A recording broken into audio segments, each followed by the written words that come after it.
First Contact and desperate plea commander Maya Chen rubbed her tired eyes as she stared at the sensor readings for the fourth consecutive hour. Outpost Sentinel, Earth's farthest deep space monitoring station, was usually a quiet assignment, precisely why she had requested it. After 15 years in Earth's unified space force, she needed the peace. "Commander, I'm picking up something strange," Lieutenant Raj Patel said, breaking the silence of the midnight shift. "Unknown signal at the edge of our detection range. It's structured."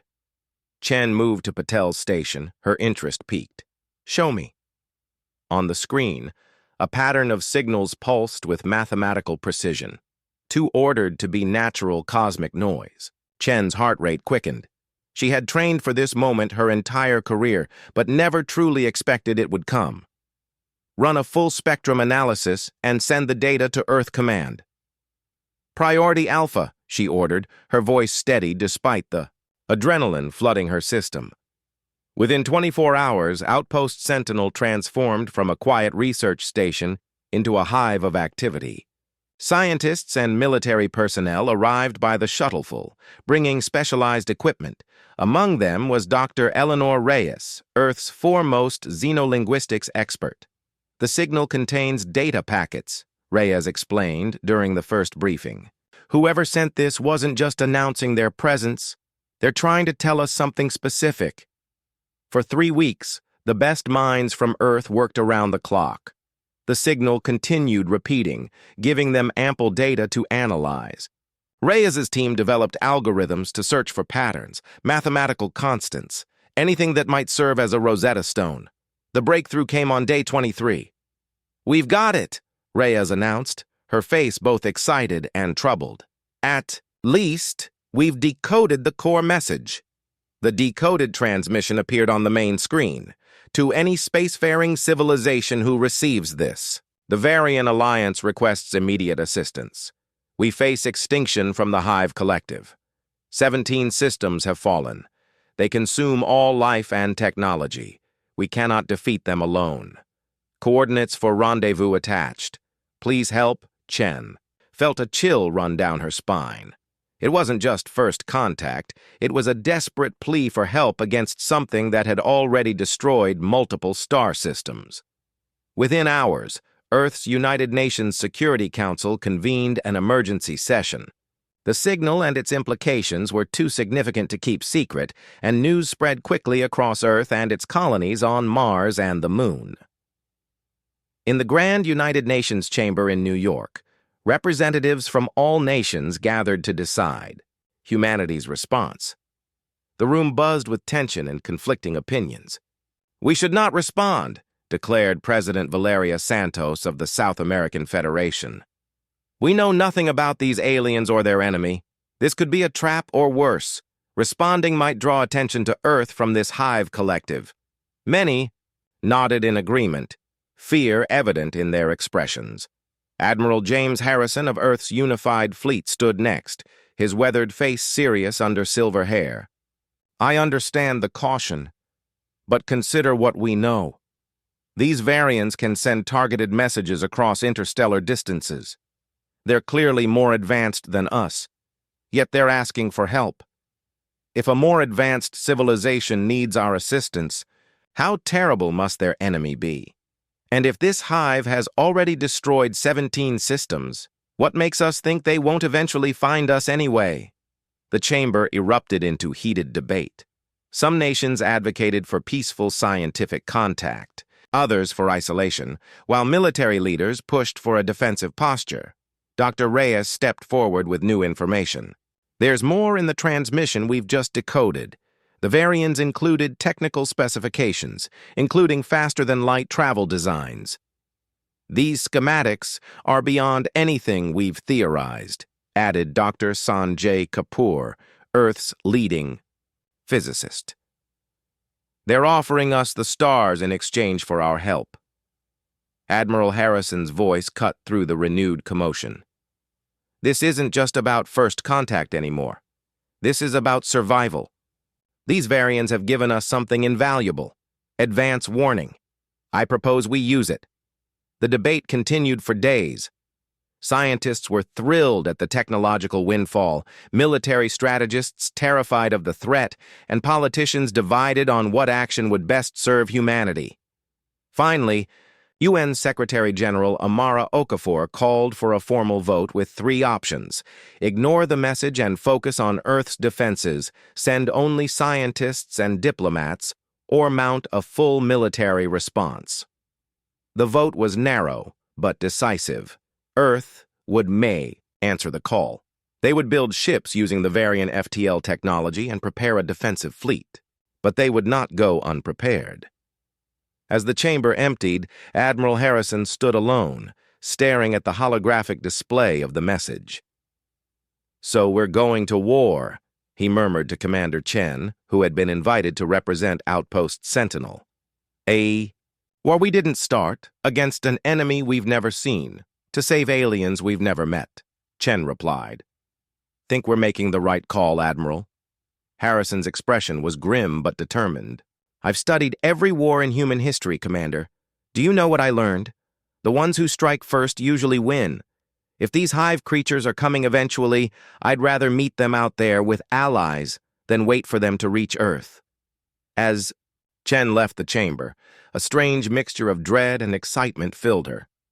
Humanity was about to venture into the stars not as peaceful explorers, but as warriors answering a desperate call. Across Earth, the news spread. Humanity was mobilizing for interstellar war. The reaction was mixed: fear, excitement, skepticism, patriotism. But in manufacturing centers around the world, factories began retooling. In military bases, soldiers trained for combat scenarios none had ever imagined. And in research labs, scientists worked feverishly to understand and implement the alien technology.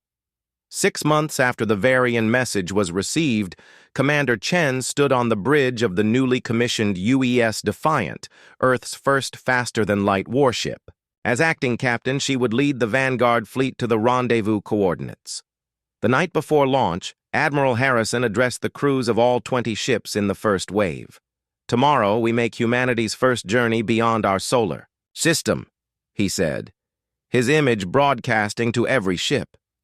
"We go not as explorers or diplomats, but as soldiers answering a call for help. The Varians reached out across the stars, and humanity has answered. Remember what we fight for. Not just the survival of another species, but potentially our own. The stars await, as does our enemy. Godspeed to you all."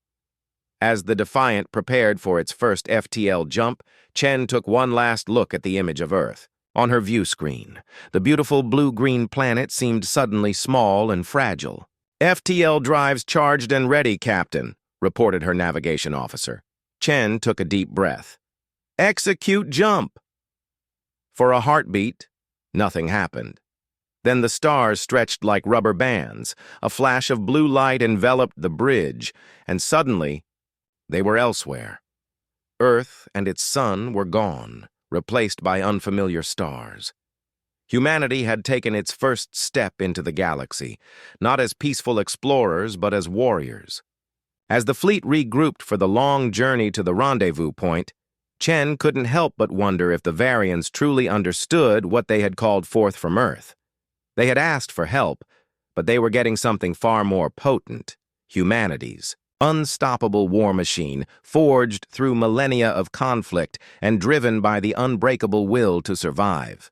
The arsenal of Earth, the red dust of Mars, swirled around Colonel Victor Ramirez as he observed the massive construction platforms in orbit. 8 months had passed since Earth answered the Varian distress call, and humanity's industrial might had awakened with terrifying efficiency. "Another shipment ready for orbital assembly," his assistant reported. "That's the 12th today." Ramirez nodded, scanning the manifest on his tablet. "Send it up immediately. Admiral Harrison wants the second wave ready within 2 weeks." What had once been research outposts and mining facilities throughout the solar system now served as waypoints in humanity's largest manufacturing chain. The asteroid belt between Mars and Jupiter had become a hive of activity, with automated mining ships breaking down the rocks into raw materials. Earth's orbital shipyards, once used for building research vessels and civilian transports, now constructed weapons of war. Project Thunderbolt, as the effort was named, represented the single largest industrial undertaking in human history. Every factory on Earth, Mars, and Luna operated at maximum capacity. Workers took double shifts, fueled by a mix of patriotic fervor and the universal fear of what might happen if the mysterious Hive Collective ever reached the solar system. Admiral Harrison stood in the observation deck of Earth's primary orbital shipyard, watching the construction of the UES Dreadnought, a massive 2-kilometer-long vessel that would serve as the flagship for the second wave. Unlike the hastily constructed First Fleet, this behemoth incorporated everything humanity had learned in the months since receiving the Varian technology. "The adaptive armor systems are online," reported Captain Sofia Mendez as she joined him. Though only 37, Mendez had been selected to command the Dreadnought, the largest vessel humans had ever built. The quantum shield generators exceed expectations. One system can absorb the energy equivalent to a small nuclear detonation. "And the hypervelocity mass drivers?" Harrison asked. "Testing at 98% efficiency, one shot can penetrate 50 meters of solid titanium. We've installed 16 on the primary hull, with smaller arrays covering all approach vectors." Harrison nodded, with satisfaction. "And the ground forces?" "The 1st Battalion of Atlas power armor suits is complete. Colonel Wei is putting the Marines through final combat trials now. In a secure training facility beneath the Pacific Ocean, Colonel Wei watched as soldiers in massive exoskeletons navigated a combat course. The Atlas suits stood 3 meters tall, turning ordinary soldiers into walking tanks. Inside, neural interfaces allowed operators to move as naturally as if the metal giants were their own bodies. "Target acquired!" shouted a soldier, his suit's targeting system locking onto a simulated enemy. The shoulder-mounted railgun fired, the hypersonic projectile tearing through the reinforced target. 97% hit rate, Wei's assistant noted, impressed. Wei nodded. "Better, but not good enough. Reset the course. We go again until..." "They hit 100%. If these hive creatures want to eat us, they'll break their teeth trying." Meanwhile, at the Quantum Communications Array in Antarctica, Commander Chen maintained daily contact with the First Wave Fleet, now 5 months into their journey to the Varian rendezvous point. The FTL technology allowed near-instantaneous communication across vast distances, another gift from the desperate aliens. "Day 157 of transit," Chen reported to Harrison via secure channel. "All ships maintaining formation. The Varians are sending more frequent data packets now." "What have we learned?" Harrison asked. "Dr. Reyes has been studying their culture and biology. The Varians are a collective of 5 different species that evolved on separate worlds within the same star system. They're peaceful explorers by nature. They had very few weapons before the Hive attacked." Harrison frowned. "That explains why they need our help. What more have we learned about the enemy?" Chen's expression turned grim. "The Hive isn't just one species. It's many, forcibly integrated. When the Hive takes a world, it doesn't just destroy it. It absorbs the strongest traits of the local life forms. It evolves with each conquest." "Adaptive biological warfare," Harrison muttered. "Our scientific teams need this information immediately." In research labs across Earth, scientists work to understand the enemy they would face. Dr. Yuki Tanaka, head of xenobiology at the Tokyo Research Institute, led the effort to predict how the Hive might function. "Based on the Varian data, we believe the Hive operates through a distributed neural network," she explained to the assembled military leaders. Individual units share information instantaneously, allowing them to adapt to new threats with remarkable speed. "How do we fight something that learns from every encounter?" asked General Rodriguez of the North American Alliance. Dr. Tanaka's response was confident. "By changing faster than they can adapt. Humanity's greatest strength has always been our capacity for innovation under pressure. We're developing weapons with randomized attack patterns and frequencies. If they adapt to one approach, we switched to another. 3 months later, an urgent transmission arrived from the first wave fleet. Commander Leon Park's face appeared on the emergency channel, his expression tense. "Admiral, we've made contact with the Varians," he reported. "They've abandoned their homeworld and retreated to a colony called Elysium. The Hive overran their central systems 2 weeks ago." Harrison's expression darkened. "The situation has changed. We're not joining a war. We're trying to save what's left of a civilization. Can you adjust course to Elysium?" "Already done, sir. But there's more. We've received visual data on the Hive forces." Park's image was replaced by footage that made even the hardened military leaders flinch. The Hive ships defied conventional design, appearing part mechanical, part biological. They pulsed and moved like living organisms, with no clear shape or structure. Closer images showed ground units, creatures that seemed cobbled together from different species, enhanced with mechanical parts. Some had features clearly recognizable, as Varian. "They don't just kill," Park continued when his face reappeared. "They consume and repurpose, both technology and biology." Harrison stood, his decision immediate. "Launch the second wave now. We can't wait any longer." Within 24 hours, 50 more warships broke Earth orbit, led by the massive dreadnought. Inside the flagship's hold, 5,000 Marines in Atlas armor prepared for a war unlike any humanity had ever fought. On the 7th day of their FTL journey, the second wave fleet received a transmission that chilled everyone who heard it. It came not from the first wave or the Varians, but from an unknown source speaking in perfect English. "Humans of Earth, we taste your thoughts. We hear your preparations. Your biological and technological distinctiveness will be added to our own. Resistance is inefficient." The Hive had intercepted their communications. They knew humans were coming. Captain Mendez ordered an immediate communication blackout. "They're trying to intimidate us," she told her crew. "But they've made a critical mistake. They've revealed they're watching, which means we can feed them false information." Harrison approved a bold plan. Earth would broadcast fake battle plans and technical specifications designed to lead the Hive to develop countermeasures against weapons that didn't exist. As the second wave continued toward Elysium, the first wave fleet arrived at the Varian colony. The 20 Earth vessels found themselves facing a desperate situation.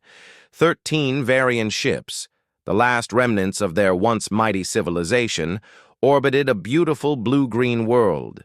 Beyond them, at the edge of the system, 60 Hive vessels gathered for an assault.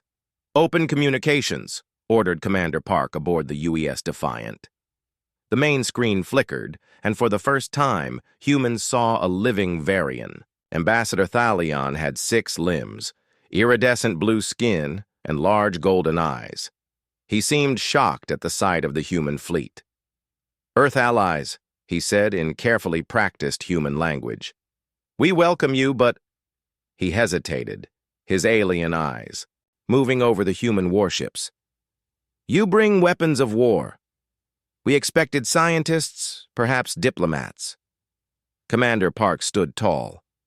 "Ambassador Thalion, we understood the true nature of your call. You need soldiers, not scientists. We brought 20 warships now, with 50 more following close behind." The Varian's expression was unreadable, but his voice trembled. "Remarkable. In all our travels, we've never encountered a species that responded to a cry for help with such readiness for battle." Before further discussions could occur, alarms sounded across the human fleet. "Multiple contacts!" shouted the sensor officer. "The Hive fleet is moving in." Park turned to his tactical officer. "Battle stations. All ships form defensive positions around the Varian vessels." Throughout the fleet, crews raced to their posts. Fighter pilots sprinted to their ships. Marines in Atlas armor prepared for possible boarding actions.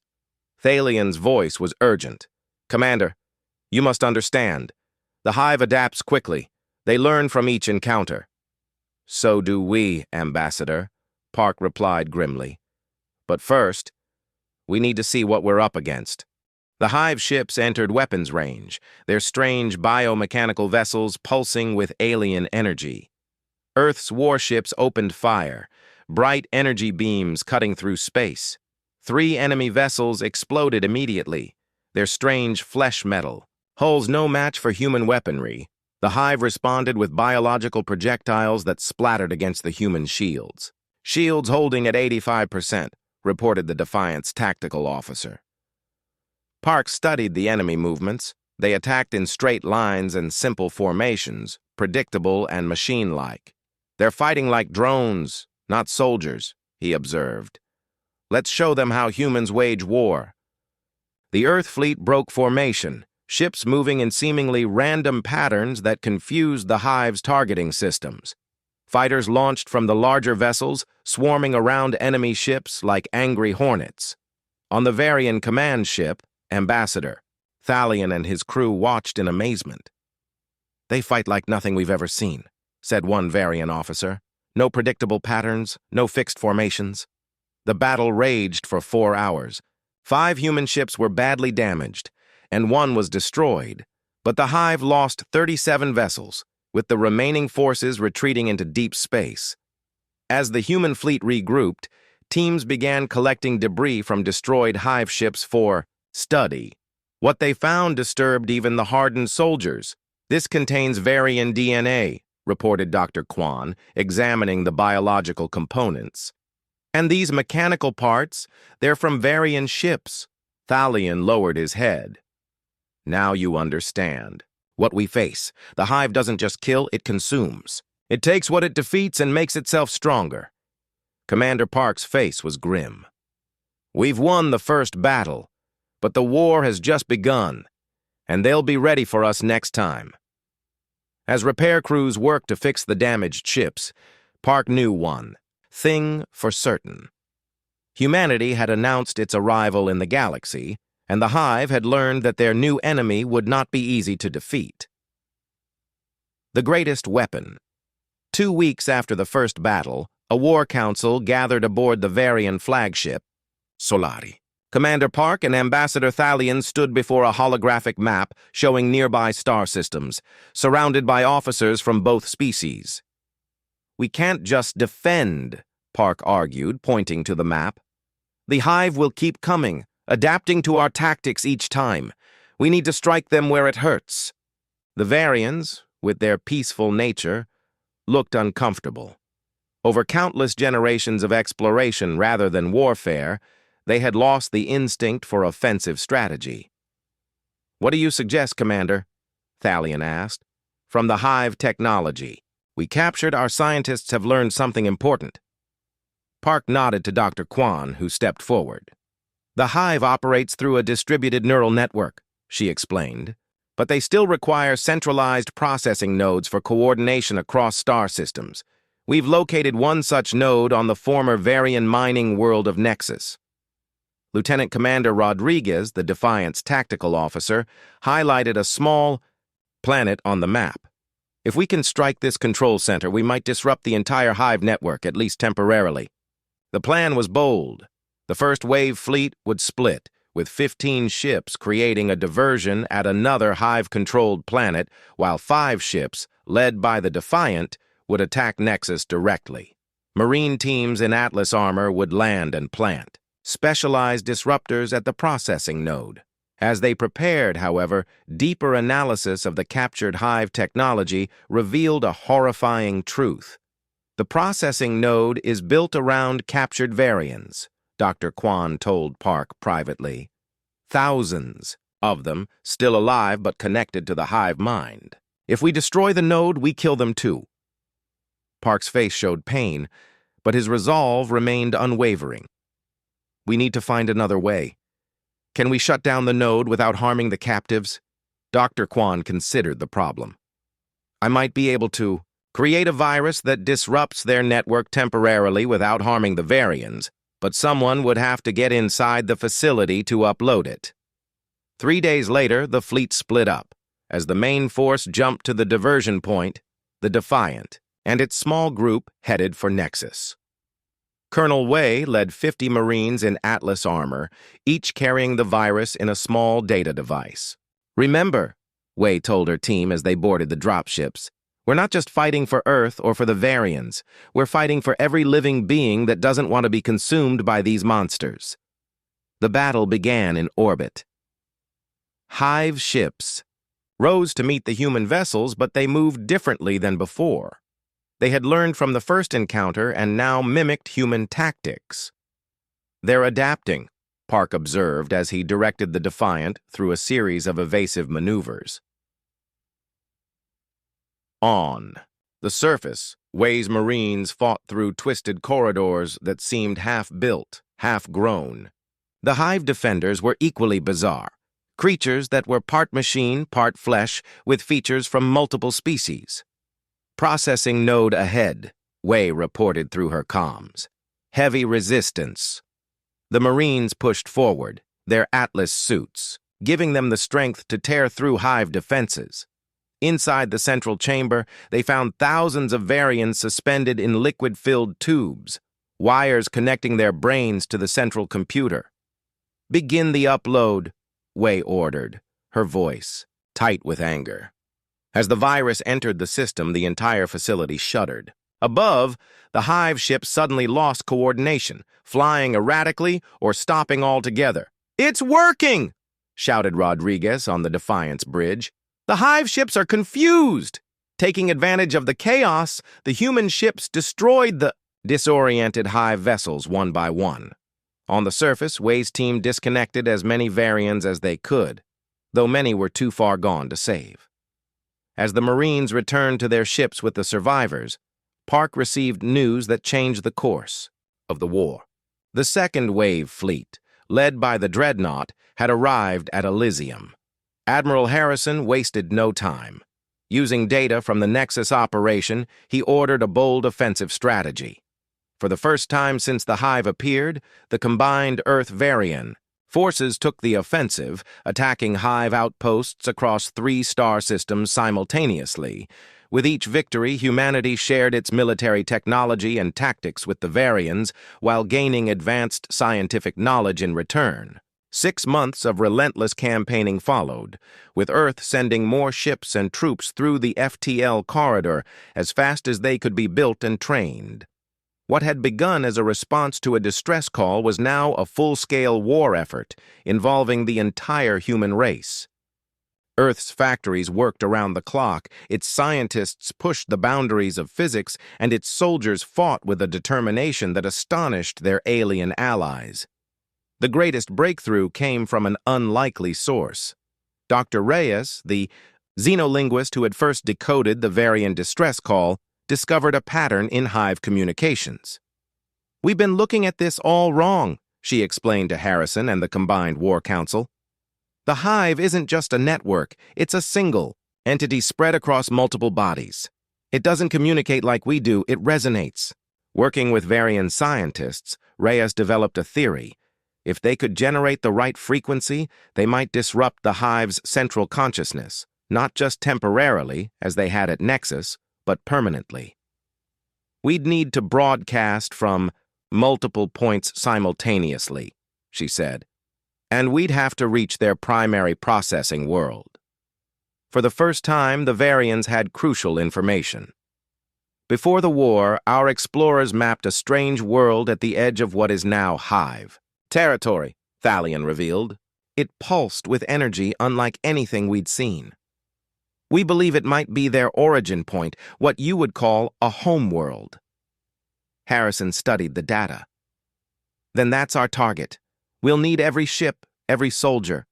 A massive fleet assembled at Elysium, 150 Earth warships and 30 new Varian vessels built using human weapon designs." The plan was complex but decisive. While the main fleet engaged Hive forces in orbit around their homeworld, specialized teams would land at key points on the surface to establish broadcast nodes for Reyes's disruptive frequency. The night before the assault, Admiral Harrison addressed the combined Earth-Varian forces. "Tomorrow we face the main force of an enemy that consumes worlds." They came expecting to find easy prey. Instead, they found humanity. His voice grew stronger. The Varians called for help, and humanity answered. They expected scientists. But we sent soldiers. They hoped for diplomats, but we brought destruction. As the speech ended, the massive fleet jumped to FTL. They emerged near the Hive homeworld, a strange, pulsating planet that seemed alive itself. Thousands of Hive ships surrounded it, a defense force unlike anything they had faced before. "All ships engage," ordered Harrison from the Dreadnought's bridge. "Launch fighters. Deploy ground teams." The battle erupted with blinding flashes as energy weapons fired from hundreds of ships simultaneously. Fighters swarmed through space, while transport ships broke through the chaos, heading for the surface. The Hive fought back with biological weapons and captured technology, but the combined fleet had the advantage of Harrison's strategic genius and humanity's unpredictable combat techniques. On the surface, Colonel Wei led the primary ground team, fighting through hordes of Hive defenders, toward the main processing center. "Central facility in sight," she reported. "Beginning final approach." Inside the massive structure, Wei's team found the beating heart of the Hive, a pulsating organic supercomputer the size of a small city. "Setting up broadcast nodes," she announced as her engineers placed Reyes's devices at calculated intervals. Aboard the Dreadnought, Dr. Reyes monitored the deployment. "All nodes in position. Beginning broadcast on my mark. Now." The effect was immediate and catastrophic for the Hive. Across the battlefield, Hive ships suddenly stopped moving. Ground units collapsed. The entire network shuddered as its central consciousness was disrupted at the most fundamental level. "It's working!" Harrison exclaimed, watching the enemy forces fall into disarray. The victory was not without cost. 28 human ships and 11 Varian vessels were destroyed in the battle. Thousands of soldiers gave their lives to ensure the mission's success. But when the final tally was counted, the Hive Collective, a force that had consumed 17 star systems, had been defeated. In the aftermath, recovery teams found millions of captive beings from dozens of species, their bodies and minds partially assimilated into the Hive. Many could be saved, their individuality restored. Others were too far gone. 6 months after the battle, representatives from 17 spacefaring civilizations gathered on Elysium. Some had ignored the Varian call for help, fearing the Hive too much to act. Now they came to meet the species that had done what none dared, fought and won against what had seemed an unstoppable enemy. Ambassador Thalion addressed the assembly, with Admiral Harrison at his side. "When we sent our distress call into the darkness, we hoped for compassion. We received something we needed far more: courage. Humanity answered our call not with words, but with warriors. Not with sympathy, but with steel." Harrison spoke next. "Earth did not seek this war, but we did not shrink from it. We heard a call for help from across the stars, and we answered. That is what humans do." As the assembly concluded, a new interstellar alliance was formed, not for exploration or trade, but for mutual defense. At its center stood Earth, no longer an isolated world at the edge of the galaxy, but a respected and somewhat feared power. Humanity had emerged as something the galaxy had lacked, a species with both the will and the means to fight for others. A species whose greatest weapon was not its technology or its ships, but its unbreakable determination to stand against any threat, no matter how terrible. Across the stars, a message spread. If danger threatens, if hope fails, if darkness falls, call Earth. They will come. And they will bring with them the most powerful force in the universe, humanity's unstoppable war machine, forged through millennia of conflict and driven by the most powerful instinct of all, the will to protect. As Admiral Harrison looked out at the assembled species, he remembered the doubts expressed during that first United Nations meeting so many months ago. Earth had taken a risk answering the Varian call, But in doing so, humanity had claimed its place among the stars, not as explorers or traders, but as warriors and protectors. The stars would never be the same again.